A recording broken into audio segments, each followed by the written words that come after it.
حباب اللي جافوني. Bismillahirrahmanirrahim. Assalamualaikum warahmatullahi wabarakatuh. Alhamdulillahirabbil alamin wa bihi nasta'in ala umuri dunya waddin.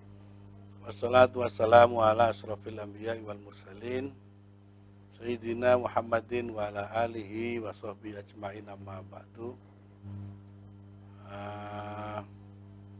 Pada hari ini, hari ke-10 bulan puasa, kita patut bersyukur kepada Allah Subhanahu wa taala karena sampai dengan hari ini kita semuanya diberi anugerah kesehatan yang sempurna, kesehatan yang paripurna di dalam rangka menjalani ibadah bulan puasa sampai dengan hari ke-10 setelah beberapa tahun yang lampau sejak kita masing-masing menjadi mukallaf dan karenanya menjadi wajib melaksanakan ibadah puasa ini.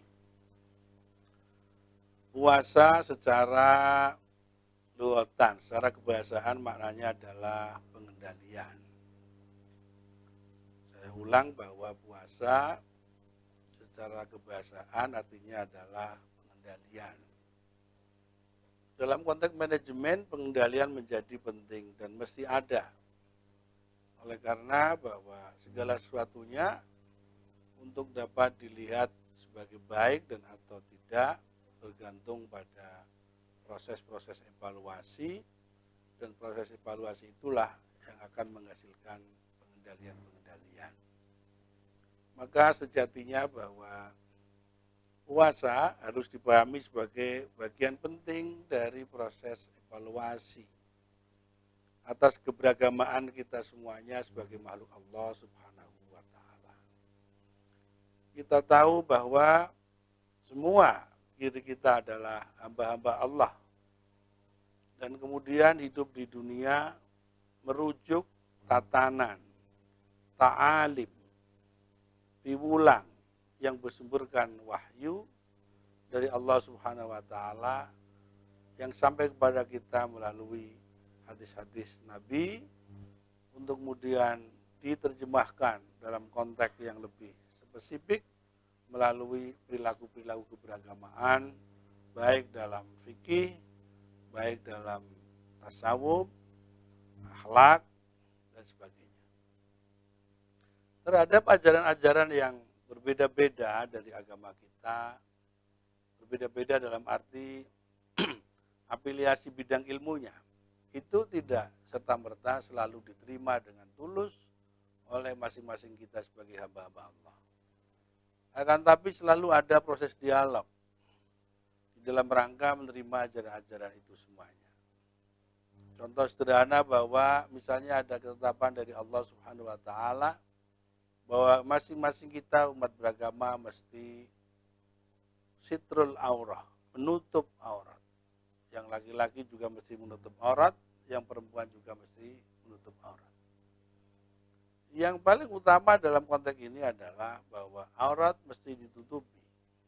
Tetapi sampai dengan bagaimana aurat itu bisa ditutupi, memunculkan proses-proses pemahaman yang karenanya kemudian menghasilkan produk-produk tafsir dan biasanya berbeda satu dengan yang lain. Karenanya kemudian kita mengenal diferensiasi budaya. Diferensiasi budaya utamanya menyangkut busana. Orang-orang Jawa pakai baju takwa. Bahkan kalau di Jawa Tengah pakai istilah gulukun. Baju gulukun, baju takwa, baju dengan kerah yang tidak pakai kerah. Dan seterusnya, seterusnya. Demikian halnya dengan para perempuan. Ada yang pakai hijab, daster, ada yang pakai kelok biasa, ada yang pakai celana. Semua adalah produk dan atau outcome dari hasil dialog antara kita semua sebagai pemeluk ajaran agama dengan ajaran-ajaran yang sampai kepada kita, baik melalui kajian-kajian, ngaji langsung, mondok dengan mengkaji kitab-kitab tertentu dan sebagainya. Sekali lagi bahwa keberagamaan kemudian sampai kepada kita dalam bentuknya yang berbeda-beda oleh karena pemahaman kita yang berbeda atas ajaran-ajaran dimaksud sungguh pun substansinya tetap satu. Hadirin jamaah sidang puasa Ramadan yang saya hormati. Kembali bahwa ada proses dialog atas ajaran agama dengan kita para pemeluk di dalam rangka mengimplementasikannya.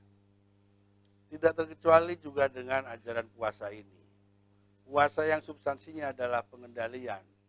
Maka kemudian segala prosesnya mesti dimaknai sebagai bagian dari proses evaluasi atas kemauan kita secara tulus di dalam rangka menjalankan ajaran agama. Selama bulan puasa kita diuji, adakah kita sungguh-sungguh telah menjadi hamba-hamba Allah yang sebaik-baiknya, dan atau sebaliknya. Karena ada banyak syariat yang nyata-nyata boleh, nyata-nyata merupakan ibadah. Justru sebaliknya di bulan puasa diharamkan oleh Allah Subhanahu wa Ta'ala untuk dilakukan. Tetapi lagi-lagi misalnya hubungan suami istri yang normalnya jadi ibadah dan dari semula boleh dilakukan kapan saja, malam boleh, siang boleh. Maka di bulan puasa malam boleh, siang tidak boleh. Maka ajaran agama kita untuk menjadi fasilitas-fasilitas utama yang ditawarkan sebagai ganti atas ganjaran dan atau pahala puasa yang memang hanya untuk Allah Subhanahu wa Ta'ala. Pahala puasa kita tidak boleh diambil kecuali oleh Allah Subhanahu wa Ta'ala. Kita tidak boleh merasa berhak atas pahalanya puasa. Tetapi sebaliknya ada ajaran-ajaran lain yang lebih bersifat kesunahan-kesunahan. Dan kesunahan itu dijanjikan pahala-pahala yang berlipat 100 kali, bahkan 700 kali. Sebagai pengganti atas pahalanya berpuasa. Maka ada filosofi di mana kita mengikuti proses BIMTEK, proses training. Di satu sisi untuk mengendalikan diri, di sisi satu yang lain kita mesti menunjukkan semangat yang luar biasa, tentu dengan ketulusan yang luar biasa pula, di dalam rangka menggapai pahala yang sangat luar biasa ini. Dan itu terjadi hanya di bulan Ramadan. Oleh karenanya kemudian bulan puasa ini berganti nama menjadi Ramadan. Ramadan bermakna membakar. Ramadan bermakna merusak. Ramadan bermakna menghabiskan. Apa yang dirusak? Apa yang dibakar? Dan apa yang dihabiskan? Yang dihabiskan, dirusak, dan dibakar adalah keseluruhan potensi-potensi jahat. Keseluruhan potensi-potensi untuk melakukan keburukan-keburukan yang kemudian dibakar melalui puasa Ramadan. Bagaimana mekanisme membakarnya? Tadi dengan mengedepankan amal-amal sunnah yang luar biasa banyak dengan harapan memperoleh pahala-pahala yang berlipat-lipat ganda. Maka sekali lagi puasa menjadi momentum yang sangat luar biasa untuk dirujuk. Bisa digambarkan sebagai momen pengantin, karena tentu saja siapapun di antara kita pasti menunggu kedatangan momentum itu, di mana menjanjikan kebahagiaan yang luar biasa. Maka pertanyaannya, kebahagiaan apa yang bisa diperoleh dengan puasa? Yang pertama tentu kecerdasan di dalam rangka mengendalikan syahwat. Kecerdasan ini sekiranya bisa dijaga sampai dengan 11 bulan berikutnya, maka pasti kualitas iman kita akan bertambah. Kualitas keberagaman kita pasti bertambah. Sehingga sangat mungkin pada waktunya kita akan ada pada posisi berfana baqa. Faniyat an nafsi al-ahlakul madmumah wa baqiyat fiha al-ahlakul mahmudah. Bahwa karena puasa yang kita laksanakan dengan baik, dengan penuh ketulusan, kemudian efektif mengantarkan kita untuk mencari pahala sebanyak-banyaknya, mengamalkan amal-amal sunnah sebanyak-banyaknya, karena kekhawatiran tidak akan memperoleh pahala dari puasa. Itu akan memberikan efek yang sangat positif, utamanya pasca bulan Ramadan. di mana kita akan lebih terlatih lagi untuk memperbanyak ibadah-ibadah di luar yang mahdoh dengan harapan mencapai ridho Allah Subhanahu wa Ta'ala. Ikhtiar di dalam rangka mencapai ridho Allah inilah kemudian akan tergambar dalam banyak amalan-amalan sunnah yang sekiranya sungguh-sungguh dilakukan secara istiqomah, dia akan membuat kita ada posisi mabrur fil umur ad-diniyah, yang pasti akan menjamin bahwa kita akan menjadi mabrur fil umur al-ukhrawiyah. Mabrur adalah tambahan-tambahan keberkahan. Mabrur adalah tambahan-tambahan kebaikan. Jadi kemabruran itulah yang menjamin akan masuk surga untuk kita semuanya. Lagi-lagi pertanyaan adalah bagaimana kemabruran ini menjamin kita akan masuk surga? Ya sederhana saja tentu saja. Bahwa ketulusan di dalam rangka menambah amal-amal soleh melalui ibadah-ibadah sunnah yang sangat banyak. Yang dilatihkan melalui bulan puasa sepanjang 30 hari. Melalui ritual-ritual yang memang sudah menjadi rutinitas, sholat berjamaah subuh, yang tentu bisa dilakukan karena kita mesti bangun untuk sahur sebelumnya. Untuk kemudian misalnya mandi, baru kemudian berangkat ke musola dan atau masjid untuk beribadah secara bersama-sama. Kita akan dengarkan azan, untuk kemudian baca puji-pujian. Puji-pujian akan mendidik kita, tidak semata-mata ingat akan Allah, ingat akan keberadaan kita, tapi yang paling utama adalah ingat akan posisi syariat kita yang sesungguhnya. Maka atas pemahaman yang baik, melalui ingat dengan benar, atas posisi syariah kita akan efektif menolong, mendorong untuk menjadikan kita lebih baik lagi secara simultan dan terus-menerus. Maka untuk kemudian muncullah motif-motif tambahan yang baik. Misalnya tadarus, misalnya mengikuti kajian-kajian keagamaan. Sampai dengan zuhur. Maka kemudian yang sunnah-sunnah dari qobliyah yang 4 rakaat. Kemudian ditambah dengan sunnah 2 rakaat ba'diyah zuhur. 2 rakaat qobliyah asar. Kemudian ditambah lagi dengan kegiatan keagamaan yang lain. Kajian-kajian kitab kuning, baik di musola maupun masjid. Untuk kemudian dilanjutkan dengan ibadah buka puasa. Yang kita dahului dengan doa-doa. Karena apa? Karena kita tahu doa sebelum buka puasa adalah dijamin makbul. Karena di saat itulah merupakan waktu yang mustajabah di dalam rangka menyampaikan doa kepada Allah Subhanahu wa Ta'ala. Maka artinya ada ritual-ritual yang sistematis dilaksanakan, sistematis dilakukan. Dan ini akan merubah ritme hidup, akan merubah gaya hidup. Sekali lagi, sekiranya ritual, kebiasaan-kebiasaan yang biasa kita lakukan sepanjang bulan Ramadan terjaga dengan baik setelahnya dari Syawal sampai dengan Sya'ban berikutnya, maka hampir dapat dipastikan bahwa kualitas keberagaman kita akan meningkat. Itulah makna kemabruran yang sesungguhnya. Jaminan bahwa kreativitas kita sepanjang bulan Ramadan nambah amal-amal sunnah yang sangat banyak. Sungguh pun mula-mula karena harapan untuk memperoleh ganjaran sebagai pengganti atas pahala puasa, maka sungguhnya itu merupakan proses bimtek yang sangat murah tetapi menghasilkan sesuatu yang luar biasa. Oleh karenanya menjadi sangat mahal dalam konteks ini aspek istiqomah. Dan memang dalam konteks keberagamaan yang paling utama adalah istiqomah. Istiqomah fiddin.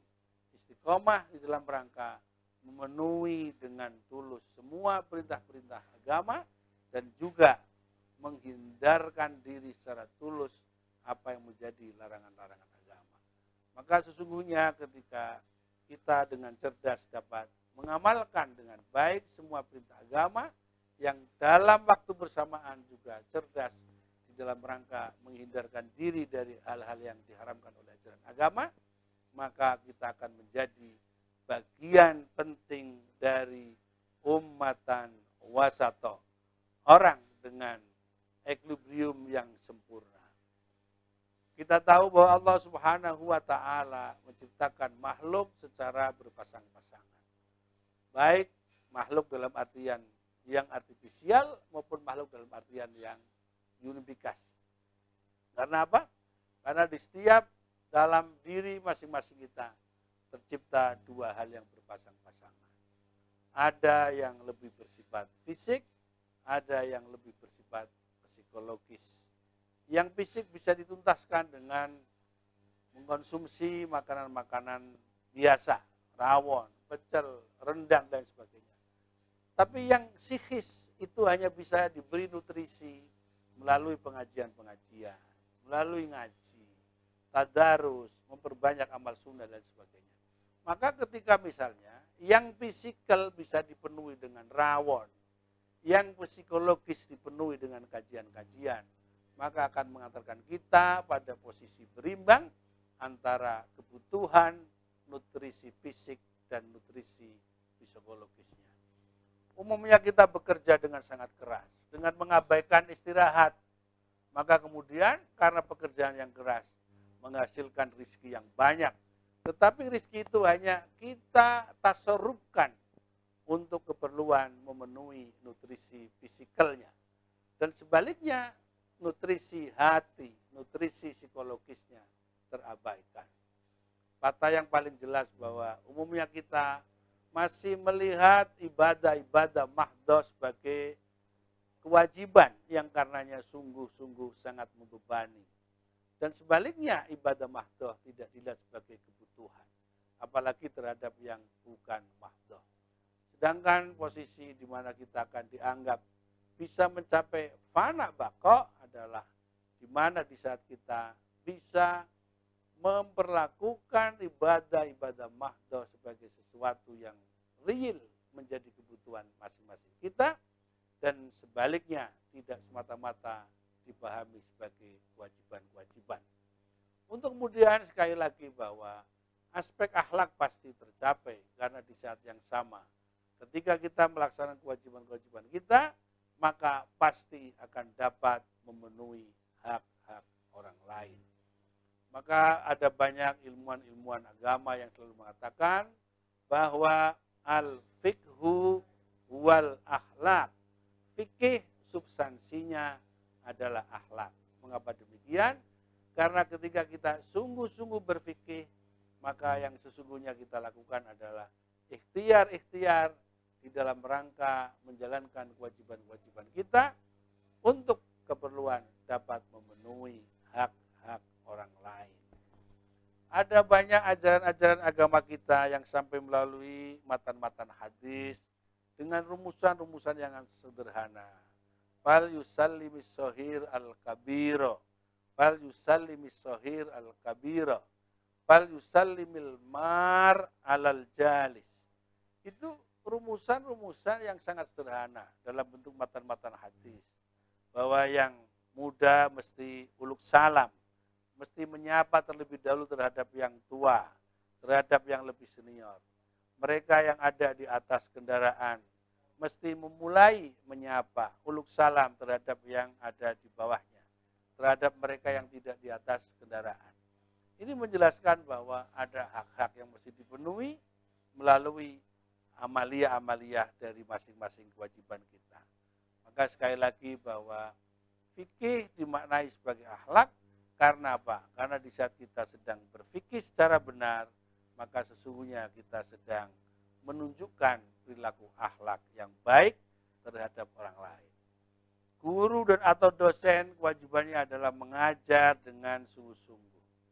Dan sebaliknya, ketika dia melakukan tugas-tugas dimaksud dengan baik, maka otomatis para murid akan memperoleh haknya dengan memperoleh pemahaman yang benar, dengan memperoleh penjelasan yang memadai, dengan memperoleh feedback yang cukup untuk memahami ajaran-ajaran yang disampaikannya.